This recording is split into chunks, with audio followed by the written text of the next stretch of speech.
Welcome back to the newsroom.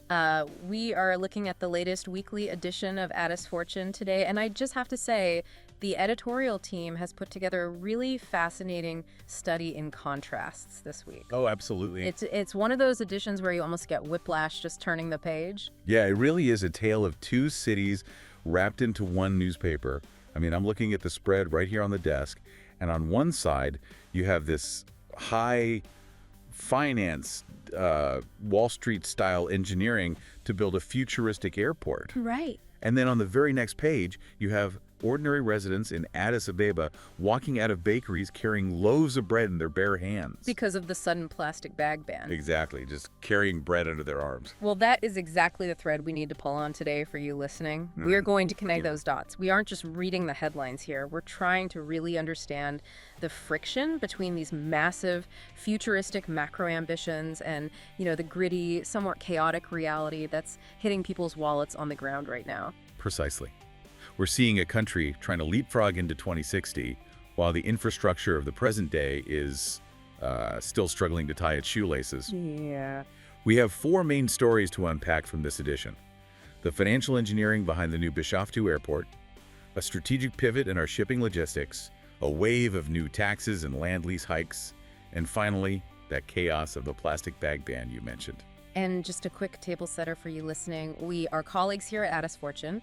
Our job in this deep dive is to take the reporting from our newsroom, the facts, the figures, the interviews, and synthesize them for you. Right. We're not here to take sides or endorse any of these policies. Exactly. Whether it involves government mandates or international deals, our goal is just to explain the mechanics of how and why these things are happening, based entirely impartially on the sources we have in front of us.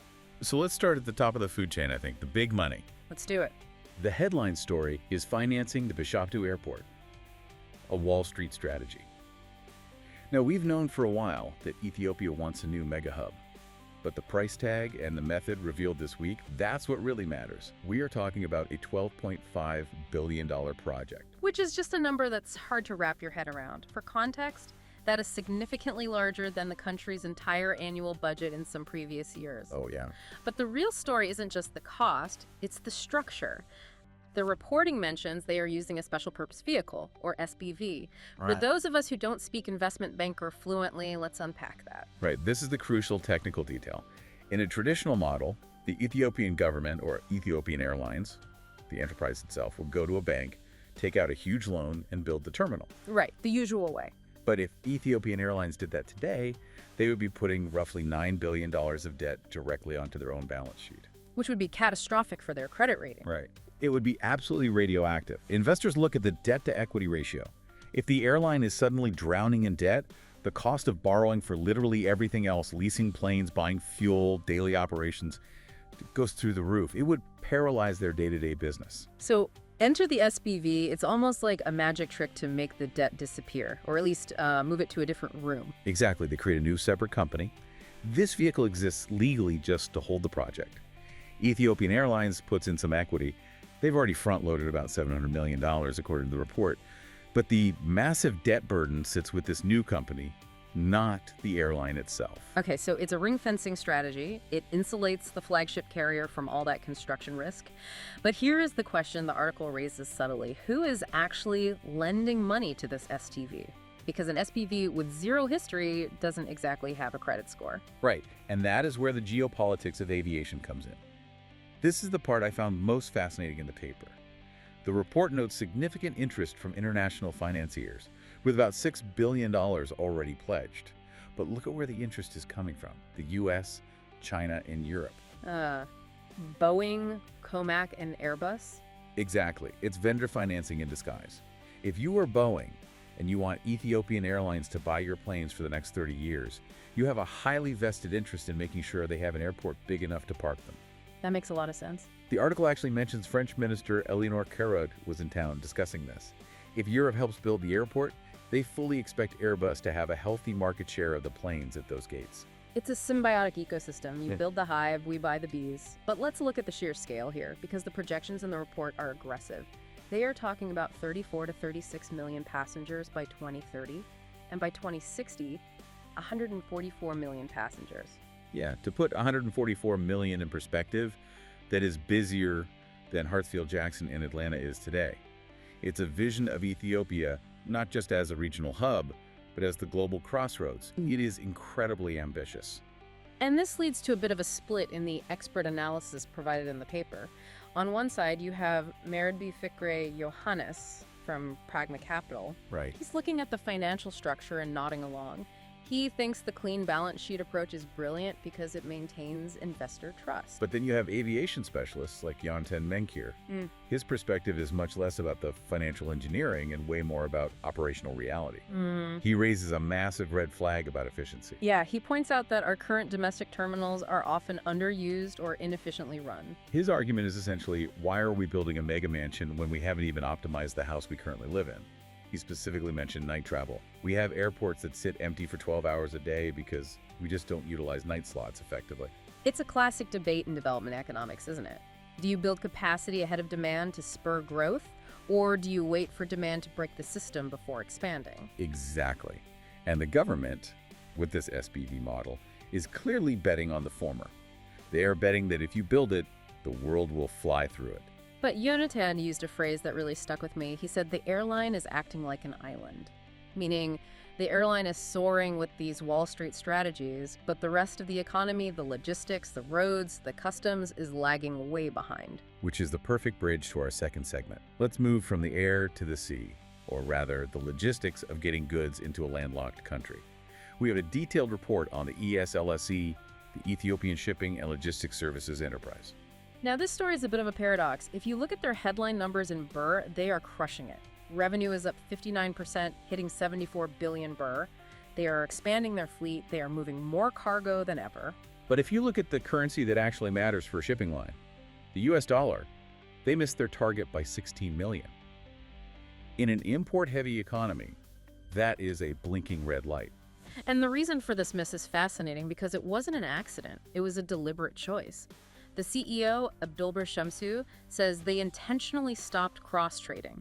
Right. For you listening who might not be in logistics, cross-trading is when an Ethiopian ship picks up cargo in India and takes it to China. It never touches Ethiopia. It's purely a service to earn hard currency from the global market. Exactly. It used to be a standard way for the shipping line to build up Forex reserves. It's a cash cow. But they killed it. Why? To bring the ships home, the CEO argues that global shipping rates have been volatile and extremely high.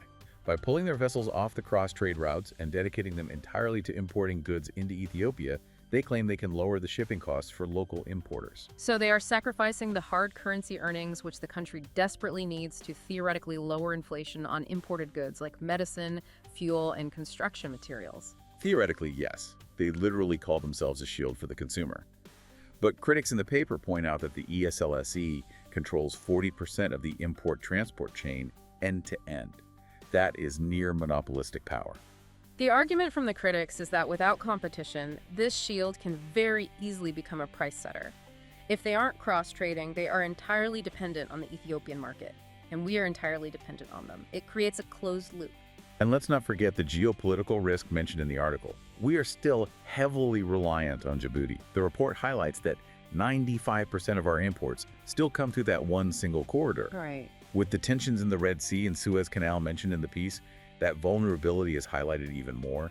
We are optimizing our own ships, sure, but we are still squeezing everything through a single geopolitical choke point. So we have the airline executing complex financial maneuvers to expand, and the shipping lines retreating from global trade to subsidize local costs.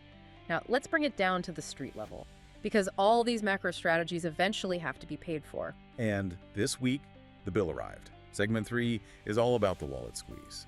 The paper is full of reports on new levies, taxes, and fees that are hitting households and businesses all at once. The one that really caught people off guard was the disaster fund. This wasn't a debated policy in Parliament that people saw coming for months. Civil servants just opened their pay slips at the end of January and saw that 0.5% of their net salary was just gone. And it is comprehensive. Right. It's not just salaries. It's a flat fee on your water bill, 5 birr every month. It's a levy on asset transfers. If you run a Category A business, you are writing a check for 2,400 birr.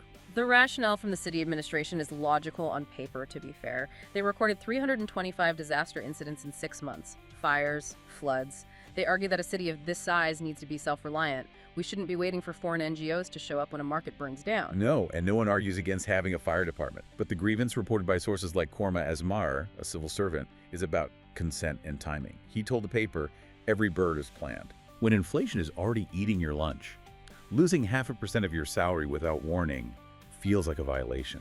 It disrupts the whole household economy. Shop owners like Samira Redwan express the exact same frustration. It contributes to this general feeling of levy fatigue. You pay income tax, pension tax, the new health insurance premium, and now the disaster fund. But for business owners and investors, there's a much, much bigger shock in this week's paper: the land lease benchmark hike. Oh, this is the story that will likely have the biggest long-term economic impact.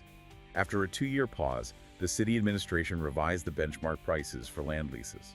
And revised is a very polite word. Exploded might be better. The minimum benchmark price jumped nearly 500%. Prime land that used to be valued around 39,000 birr per square meter is now over 60,000 birr. But here's the kicker, and this is the part that has real estate developers actively sweating. It applies retroactively to active leases that aren't fully paid off. That is a crucial detail. If I bid on a plot of land 2 years ago, and I signed a contract based on the price back then, and I'm halfway through my payment plan, the city is now saying, recalculate the remaining balance at the new 2026 price. Exactly.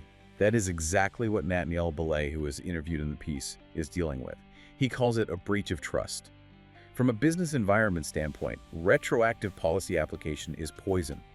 It makes it impossible to build a financial model. How can you invest if the price of your primary asset can quintuple after you sign the deal? The city officials, like Kibra Masefa, argue that this reflects the real value of the land. They say it actually helps leaseholders because it boosts the collateral value of the property at the bank. If your land is worth more, you can borrow more. That is true technically. But it also raises the barrier to entry to an impossible height for new businesses. Real estate insiders are warning that this will freeze development. Who can afford to build affordable housing or a new factory when the dirt underneath it costs an absolute fortune? It turns property development into a game only for the ultra-wealthy. Speaking of factories and sudden shocks, we have to talk about the final segment. This is the story that has the most visceral imagery in the paper this week: the plastic bag ban. This is a textbook case study in what happens when a policy is implemented with zero transition period. The city basically decided to ban plastic bags effectively overnight. The descriptions in the paper are wild. You have people walking out of bakeries holding bread under their armpits. You have people bringing metal plates from home to buy injera because there is literally nothing to carry it in. The supply chain just snapped. Patina Bakery is quoted saying they have no idea how to package moist products like donuts. You can't put a glazed donut in a lace bag or newspaper, it gets ruined. It creates a hygiene issue immediately. Right. And you can't sell a customer a 40 burr reusable bag when they're only buying 10 burr worth of bread. Yeah. The economics just don't work. And predictably, the market responded with massive inflation on the alternatives. The price of non-woven bags, which are technically also banned but are still circulating, jumped from 20 burr to 80 burr in a single week. Cloth bags are hitting $3.50 burr. Too expensive for someone just buying 10 loaves of bread. My favorite detail from the reporting, and it's a dark kind of favorite, is the black market for Ethiopian Airlines bags. Oh yeah, people are digging old branded plastic bags out of their closets and selling them on the street for 15 burr each. It's almost poetic. The only plastic bags left are the ones coming from the airport we talked about in segment 1. But while the bread situation is chaotic, the industrial fallout is actually tragic. We are talking about massive capital destruction. This is the part that really hurts the economy. We have interviews with factory owners like Jonas Alamaihu. He runs a plastic factory. Overnight, his business is illegal. He has 115 workers he can't pay, and he can't even afford their severance packages because his cash flow hits zero instantly. The Environmental Protection Authority says these factories should just retool. They suggest modifying the machines to make paper or cloth bags. And the manufacturers are screaming that this is physically impossible. Jonas used a great Ethiopian proverb in the interview. He said, "It is like training a sheep to eat meat. A plastic extruder melts polymer pellets. It cannot process paper pulp. They are completely different technologies. It's not like flipping a switch." So what happens to the machines? They are being sold as scrap metal to steel factories. Think about that. Imported, highly expensive industrial machinery, capital goods that the country spent hard currency to acquire are being melted down for scrap value. That is a net loss of national wealth. It's a permanent destruction of capacity. And yet, nobody disputes the goal. The article makes it very clear everyone agrees plastic is a nightmare. It clogs the drains, it causes flooding, it kills livestock. The objective is absolutely correct. But the execution was shock therapy. No transition time, no subsidies for retooling, no stockpiling of alternatives, just a hard stop. It feels like the city administration prioritized the environmental goals so heavily that they completely discounted the economic reality of the transition. When you step back and look at these four stories together, the airport SPV, the shipping focus, the tax hikes, and the plastic ban, what is the overall picture being painted here? It is a picture of a state that is aggressively, almost violently modernizing. The government clearly has a vision of a self-reliant, green, globalized Ethiopia. They want the airport of the future, they want a green city without plastic, they want to fund their own disaster relief. But the speed of implementation is creating this massive friction. It feels like the policy is running a marathon at a sprint pace, while the private sector and the households are gasping for air. We see the macro vision clearly, but the micro reality is incredibly messy. It's a tension between policy and preparedness. The airport deal is sophisticated, it's prepared, it has international lawyers and bankers structuring it. But the plastic ban, the land lease hike, those feel like policies dropped on a system that simply wasn't ready to absorb them. It raises a provocative question for you, the listener, as we wrap up. We often hear that developing nations need bold reforms, but is this speed necessary to break through the inertia? Is breaking the system the only way to fix it? Or is this approach actually doing more damage killing factories, squeezing the middle class, than a slower, steadier transition would? It is the classic dilemma. Do you rip the bandage off and scream, or do you peel it slowly and bleed for longer? This week, Addis Fortune is definitely documenting the scream. And that is where we have to leave it for this deep dive. We hope this helps you make sense of the noise in this week's headlines. Keep reading the sources and keep asking those hard questions. We will catch you in the next deep dive. Goodbye.